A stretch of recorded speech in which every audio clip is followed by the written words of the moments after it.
Hi viewers, ಕರುನಾಡ ಕೈ ರುಚಿ ಕ್ರಿಯೇಷನ್ಸ್ಗೆ ಸ್ವಾಗತ. ನಾನಿವತ್ತು ಸಬ್ಬಕ್ಕಿ ಹಪ್ಪಳನ ಸುಲಭವಾಗಿ ಹೇಗೆ ಮಾಡ್ಕೋಬೋದು ಅನ್ನೋದನ್ನು ನಿಮ್ಮೊಟ್ಟಿಗೆ ಶೇರ್ ಮಾಡ್ಕೊಳ್ತಾ ಇದ್ದೀನಿ. ತುಂಬಾ ಕ್ರಿಸ್ಪಿಯಾಗಿರುತ್ತೆ. ವರ್ಷದವರೆಗೂ ಸಹ ನಾವು ಸ್ಟೋರ್ ಮಾಡಿ ಇಟ್ಕೊಂಡು ಯಾವಾಗ ಬೇಕೋ ಆವಾಗ ಮಾಡಿಕೊಂಡು ತಿನ್ಬೋದು. ಈಗ ಹೇಗೆ ಮಾಡೋದು ಅಂತ ನೋಡೋಣ. ನಾನಿಲ್ಲಿ ತೋರಿಸ್ತಾ ಇದ್ದೀನಲ್ಲ ಬಿಳಿ ಸಬ್ಬಕ್ಕಿ. ಈ ಸಬ್ಬಕ್ಕಿಯಲ್ಲಿ ನಾನು ಸಂಡಿಗೆಯನ್ನು ಮಾಡ್ತಾ ಇರೋವಂಥದ್ದು. ನೈಲಾನ್ ಸಬ್ಬಕ್ಕಿ ಬರುತ್ತೆ, ಅದರಲ್ಲಿ ಮಾಡ್ತಾ ಇಲ್ಲ. ಇದೇ ವೈಟ್ ಸಬ್ಬಕ್ಕಿ ಬರುತ್ತಲ್ಲ, ಅದನ್ನು ನಾನಿಲ್ಲಿ 1 ಗ್ಲಾಸ್, ಈಗ ತೋರಿಸ್ತಾ ಇದ್ದೀನಲ್ಲ ಆ ಗ್ಲಾಸಲ್ಲಿ 1 ಗ್ಲಾಸ್ ಆಗೋಷ್ಟು ಸಬ್ಬಕ್ಕಿನ ತಗೊಂಡು ಹಿಂದಿನ ದಿನ ರಾತ್ರಿನೇ ನಾನು 2 ಗ್ಲಾಸ್ ನೀರು ಹಾಕಿ ನೆನೆಸಿದ್ದೆ. ಚೆನ್ನಾಗಿ ನೆಂದಿದೆ. ನೀವು ಈ ರೀತಿ ಪ್ರೆಸ್ ಮಾಡಿ ನೋಡಿದಾಗ ನೀಟಾಗಿ ಅದು ಮ್ಯಾಶ್ ಆಗುತ್ತೆ. ಆ ರೀತಿ ಚೆನ್ನಾಗಿ ನೆಂದಿರಬೇಕಾಗುತ್ತೆ. ನಾನಿಲ್ಲಿ 1 ಗ್ಲಾಸ್ ಸಬ್ಬಕ್ಕಿಗೆ 2 ಗ್ಲಾಸ್ ನೀರು ಹಾಕಿ ಓವರ್ ನೈಟ್ ನೆನೆಸಿದ್ದೆ. ನೀವು 5 to 6 hours ನೆನೆಸ್ಕೊಂಡ್ರು ಸಾಕಾಗುತ್ತೆ. ನಂತರ ನಾನಿಲ್ಲಿ ಸಬ್ಬಕ್ಕಿಯನ್ನು ಕುಕ್ಕರ್ಗೆ ಸೇರಿಸ್ಕೊಂಡು 1 ವಿಷಲ್ ಕೂಗಿಸ್ಕೊಳ್ತೀನಿ. ಇದ್ರ ಜೊತೆಗೆ ನಾನು ಮತ್ತೆ 2 ಗ್ಲಾಸು ನೀರನ್ನು ಸೇರಿಸ್ಕೊಳ್ತಾ ಇದ್ದೀನಿ. ಟೋಟಲ್ ಆಗಿ ನಾನು ನೆನೆಸಲಿಕ್ಕೆ ಹಾಗೆ ಬೇಯಿಸಲಿಕ್ಕೆ ಸೇರಿಸಿ 4 ಗ್ಲಾಸು ನೀರನ್ನು ಯೂಸ್ ಮಾಡ್ಕೊಂಡಿದ್ದೀನಿ. ಸ್ಟವ್ ಹಚ್ಚಿಬಿಟ್ಟು ನಾನು 1 ವಿಷಲ್ ಕೂಗಿಸ್ಕೊಳ್ತೀನಿ. 1 ವಿಷಲ್ಗೆ ಚೆನ್ನಾಗಿ ಬೆಂದುಬಿಡುತ್ತೆ, ಮ್ಯಾಶ್ ಆಗೋ ರೀತಿಯಲ್ಲಿ ಬೆಂದುಬಿಡುತ್ತೆ. ನೋಡ್ತಾ ಇರ್ಬೋದು, ಗಂಜಿ ಥರ ಆಗಿದೆ. ಈ ರೀತಿ ಚೆನ್ನಾಗಿ ಬೇಯಬೇಕಾಗುತ್ತೆ. ಮತ್ತು ಇದೊಂದು ಸ್ವಲ್ಪ ತಿಕ್ಕಾಗಬೇಕು. ಅದಕ್ಕೋಸ್ಕರ ನಾನು ಸ್ಟವ್ ಮೇಲೆ ಇಟ್ಕೊಂಡು 1-2 ನಿಮಿಷ ಕುದಿಸ್ಕೊಳ್ತೀನಿ. ಹೆಚ್ಚೊತ್ತೇನು ಕುದಿಸೋದೇನು ಬೇಡ, ಬೇಗ ಅದು ಗಟ್ಟಿಯಾಗಿಬಿಡುತ್ತೆ. ಒಂದು 5 ನಿಮಿಷ ಕುದಿಸ್ಕೊಂಡ್ರೆ ಸಾಕಾಗುತ್ತೆ. ನಾನು ಇದಕ್ಕೆ ಹಸಿಮೆಣಸಿನ್ಕಾಯಿ, ರೆಡ್ ಚಿಲ್ಲಿ ಫ್ಲೇಕ್ಸು ಹಾಗೆ ಜೀರಿಗೆಯನ್ನು ಸೇರಿಸ್ಕೊಳ್ತಾ ಇದ್ದೀನಿ. ನಾನಿಲ್ಲಿ ಸ್ವಲ್ಪ ಜೀರಿಗೆನ ಕುಟ್ಟಿ ಸೇರಿಸ್ಕೊಂಡಿದ್ದೀನಿ. ಸೊ ಜೀರಿಗೆ ಸೇರಿಸ್ಬಿಟ್ರೆ ಸ್ವಲ್ಪ ಬಣ್ಣ ಚೇಂಜ್ ಆಗುತ್ತೆ. ನೀವು ಬೇಡ ಅಂದರೆ ಅಥವಾ ಯಾವಾಗ ಸಂಡಿಗೆ ಹಾಕ್ತೀರಾ ಆ ಟೈಮಲ್ಲಿ ಜೀರಿಗೆನ ಮಿಕ್ಸ್ ಮಾಡ್ಕೋಬೋದು. ನಂತರ ರುಚಿಗೆ ತಕ್ಕಷ್ಟು ಉಪ್ಪನ್ನು ಸೇರಿಸ್ಕೊಳ್ಳಿ. ಟೇಸ್ಟ್ ನೋಡಿಕೊಂಡು ಇನ್ನೊಂದು ಸ್ವಲ್ಪ ಉಪ್ಪನ್ನು ಹಾಕ್ಕೊಳ್ಳಿ. ನಾನು ರುಚಿ ನೋಡಿಕೊಂಡು ಇನ್ನೊಂದು ಸ್ವಲ್ಪ ಉಪ್ಪನ್ನು ಹಾಕ್ಕೊಂಡಿದ್ದೀನಿ.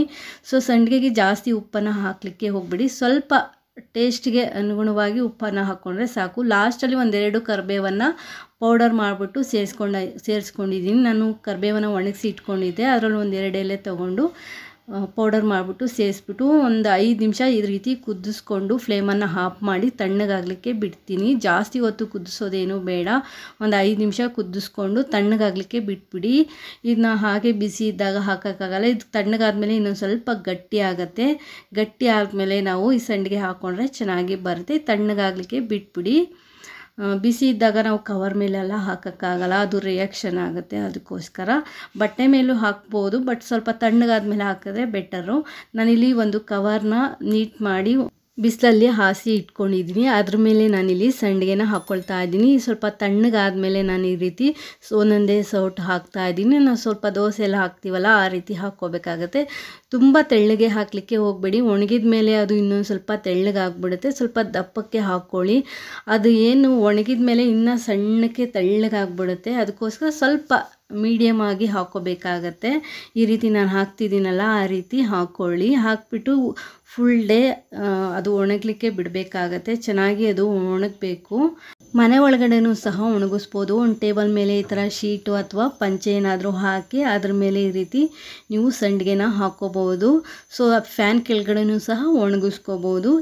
ಫ್ಯಾನ್ ಕೆಳಗಡೆ ಒಣಗಿಸಿದ್ರೂ ಸಹ ತೆಗೆದ್ಬಿಟ್ಟು 1 ದಿನ ಅಥವಾ 2 ದಿನ ಸ್ವಲ್ಪ ಬಿಸಿಲಿಗೆ ಇಟ್ಕೊಂಡು ಆಮೇಲೆ ಸ್ಟೋರ್ ಮಾಡ್ಕೋಬೋದು. ನಾನು ಬಿಸಿಲು ಮನೆ ಹತ್ರ ಬರುತ್ತೆ, ನಮಗೆ 12 ಗಂಟೆವರೆಗೂ ಬಿಸಿಲು ಬರುತ್ತೆ. ಅದಕ್ಕೋಸ್ಕರ ನಾನಿಲ್ಲಿ ಬಿಸಿಲಲ್ಲೇ ಹಾಕ್ಕೊಳ್ತಾ ಇದ್ದೀನಿ. ಪೂರ್ತಿ ಆರಲಿಕ್ಕೆ ಬಿಟ್ಬಿಡಿ. ಅದು ಚೆನ್ನಾಗಿ ಆರಿದ ಮೇಲೆ ತಾನಾಗೆ ಕವರಿಂದ ಬಿಟ್ಕೊಂಬರುತ್ತೆ. ಈಸಿಯಾಗಿ ತೆಗಿಬಹುದು. ಸ್ಟವ್ ಮೇಲೆ ಕುದಿಬೇಕಾದ್ರೆ ಜೀರಿಗೆ ಹಾಕಿದರೆ ಈ ರೀತಿ ಬಣ್ಣ ಚೇಂಜ್ ಆಗುತ್ತೆ. ನಿಮಗೆ ವೈಟ್ಗೆ ಬೇಕು ಅಂದರೆ ನೀವು ಸಂಡಿಗೆ ಹಾಕೋಕ್ಕಿಂತ ಮುಂಚೆ ಜೀರಿಗೆನ ಸೇರಿಸಿ ಮಿಕ್ಸ್ ಮಾಡಿಬಿಟ್ಟು ಸಂಡಿಗೆ ಹಾಕಿದರೆ ಈ ರೀತಿ ವೈಟ್ ಕಲರ್ ಆಗಿ ಬರುತ್ತೆ. ನಾನು ಫುಲ್ ಡೇ ಒಣಗಿಸಿದೆ. ಸಂಜೆ ಇವಾಗ ತೆಗಿತಾ ಇದ್ದೀನಿ. ನೋಡ್ತಾ ಇರ್ಬೋದು, ಕವರಿಂದ ಈಸಿಯಾಗಿ ಬಿಟ್ಕೊಂಬರ್ತಾ ಇದೆ. ಅದೇ ನೀವು ಬಟ್ಟೆ ಮೇಲೆ ಹಾಕಿದರೆ ಬಟ್ಟೆ ಬ್ಯಾಕ್ ಸೈಡು ನೀರನ್ನು ಚಿಮ್ಕಿಸ್ಬಿಟ್ಟು ನೀವು ತೆಗೆದು ಮತ್ತೆ ಒಣಗಿ ಹಾಕಬೇಕಾಗತ್ತೆ. ಒಂದು ತಟ್ಟೆ ಮೇಲೆ ಹಾಕಿ. ಈಗ ಇದು 3/4 ಭಾಗ ಒಣಗಿದೆ, ಇನ್ನೊಂದು ಸ್ವಲ್ಪ ಒಣಗಬೇಕಾಗುತ್ತೆ. ಇನ್ನೊಂದು ಸ್ವಲ್ಪ ಹಸಿ ಹಸಿ ಇದೆ. ನಾನೀಗ ಇದನ್ನೆಲ್ಲ ತೆಗೆದುಬಿಟ್ಟು ಒಂದು ತಟ್ಟೆ ಮೇಲೆ ಹಾಕಿ ಒಣಗಿಸ್ಕೊಳ್ತೀನಿ. ನೀಟಾಗಿ 1-2-3 ದಿನ ಚೆನ್ನಾಗಿ ಒಣಗಿಸ್ಕೋಬೇಕಾಗತ್ತೆ. ಚೆನ್ನಾಗಿ ಒಣಗಿಸ್ಕೊಂಡು ನಾವು ಸ್ಟೋರ್ ಮಾಡಿ ಎತ್ತಿಟ್ಕೋಬೇಕಾಗತ್ತೆ. ನೆರಳಲ್ಲಿ ನೀವು ಇಷ್ಟು ಒಣಗಿಸ್ಕೊಂಡು ನಂತರ 1-2 ದಿನ ಬಿಸಿಲಲ್ಲಿ ಹಾಕ್ಕೊಂಡ್ಬಿಟ್ರೆ ಚೆನ್ನಾಗಿ ಒಣಗಿಬಿಡುತ್ತೆ, ಗರಿ ಗರಿ ಆಗುತ್ತೆ. ನೋಡ್ತಾ ಇರ್ಬೋದು, ಅದು 50 ಸಂಡಿಗೆ ಇದೆ ಅಂತ ನಿಮ್ಗೆ ಅನಿಸುತ್ತಾ? ಒಣಗಿದ ಮೇಲೆ ಎಷ್ಟು ಕಡಿಮೆ ಆಗಿದೆ ಅಂತ ಹೇಳಿ. ಸೊ ಒಂದು 2-3 ದಿನ ನಾನು ಚೆನ್ನಾಗಿ ಒಣಗಿಸ್ಕೊಂಡಿದ್ದೆ. ನಾನು 1 ಗ್ಲಾಸ್ ಸಬ್ಬಕ್ಕಿಯಲ್ಲಿ 50 ಸಂಡಿಗೆನ ಮಾಡ್ಕೊಂಡಿದ್ದೀನಿ. ಎಣ್ಣೆ ಚೆನ್ನಾಗಿ ಕಾದ ನಂತರ ಸಂಡಿಗೆಯನ್ನು ಸೇರಿಸ್ಬಿಟ್ಟು ಫ್ರೈ ಮಾಡ್ಕೊಳ್ತಾ ಇದ್ದೀನಿ. ಎಷ್ಟು ಚೆನ್ನಾಗಿ ಉಬ್ಬಿ ಬರ್ತಾ ಇದೆ ಅಂತ ನೀವಿಲ್ಲಿ ನೋಡ್ತಾ ಇರ್ಬೋದು. ಹಾಕಬೇಕಾದ್ರೆ ಎಷ್ಟು ಸಣ್ಣದಾಗಿರುತ್ತೆ, ಎಣ್ಣೆಯಲ್ಲಿ ಫ್ರೈ ಆದಮೇಲೆ ಅದೆಷ್ಟು ದೊಡ್ಡದಾಗಿ ಬರ್ತಾ ಇದೆ ಅಂತ ಹೇಳಿ ನೋಡ್ತಾ ಇರ್ಬೋದು. ನಾನಿಲ್ಲಿ ಸೋಡಾನ ಹಾಕ್ಕೊಂಡಿಲ್ಲ. ನೀವು ಬೇಕು ಅಂದರೆ ಒಂದು ಸ್ವಲ್ಪ ಸೋಡಾನ ಹಾಕಿ ನಂತರ ಸಂಡಿಗೆ ಹಾಕಿ ಒಣಗಿಸ್ಕೋಬೋದು. ಬಟ್ ನಾನಿಲ್ಲಿ ಸೋಡಾನ ಯೂಸ್ ಮಾಡಿಲ್ಲ. ಸೋಡಾ ಹಾಕಿಲ್ಲ ಅಂದ್ರೂ ಸಹ ಎಷ್ಟು ಚೆನ್ನಾಗಿ ಉಬ್ಬಿ ಬರ್ತಾ ಇದೆ ಅಂತ ನೀವಿಲ್ಲಿ ನೋಡ್ತಾ ಇರ್ಬೋದು. ಸೋಡಾ ಹಾಕಿದರೆ ಗ್ಯಾಸ್ಟ್ರಿಕ್ ಆಗುತ್ತೆ ಅಂತ ಹೇಳ್ಬಿಟ್ಟು ನಾನು ಸೋಡಾನ ಹಾಕ್ಕೊಂಡಿಲ್ಲ. ಎಷ್ಟು ಅಗಲವಾಗಿ ಎಷ್ಟು ಚೆನ್ನಾಗಿ ಬರ್ತಾ ಇದೆ ಅಂತ ಹೇಳಿ ತುಂಬಾ ಕ್ರಿಸ್ಪಿಯಾಗಿರುತ್ತೆ. ನಾನಿಲ್ಲಿ ಒಂದು ಸಂಡಿಗೆನ ನಿಮಗೆ ಮುರಿದ್ಬಿಟ್ಟು ಸಹ ತೋರಿಸ್ತೀನಿ ಎಷ್ಟು ಕ್ರಿಸ್ಪಿಯಾಗಿ ಬಂದಿದೆ ಅಂತ ನೀವೇ ನೋಡ್ಬೋದು ಎಷ್ಟು ಚೆನ್ನಾಗಿ ಗರಿಯಾಗಿ ಕ್ರಿಸ್ಪಿಯಾಗಿ ಬಂದಿದೆ ಅಂತ. ತುಂಬಾ ಟೇಸ್ಟಿಯಾಗಿರುತ್ತೆ. ಈ ರೀತಿ ಸಂಡಿಗೆ ಮಾಡಿ ನಾವು ಸ್ಟೋರ್ ಮಾಡಿ ಇಟ್ಕೊಂಡ್ರೆ ವರ್ಷದವರೆಗೂ ಸಹ ಇಟ್ಕೊಂಡು ಯಾವಾಗ ಬೇಕೋ ಆವಾಗ ಫ್ರೈ ಮಾಡಿಕೊಂಡು ತಿನ್ಬೋದು. ನಾನು ಡೈಲಿ ಒಂದೊಂದೇ ಗ್ಲಾಸ್ ಆಗುವಷ್ಟು ಸಂಡಿಗೆನ ಮಾಡ್ಕೊಳ್ತೀನಿ. ಈ ವಿಡಿಯೋ ಇಷ್ಟ ಆದರೆ ಒಂದು ಲೈಕ್ ಕೊಡಿ. ಹೊಸದಾಗಿ ಚಾನಲ್ ನೋಡೋರು ಸಬ್ಸ್ಕ್ರೈಬ್ ಮಾಡ್ಕೊಂಡು ನೋಡಿ. Thanks for watching this video.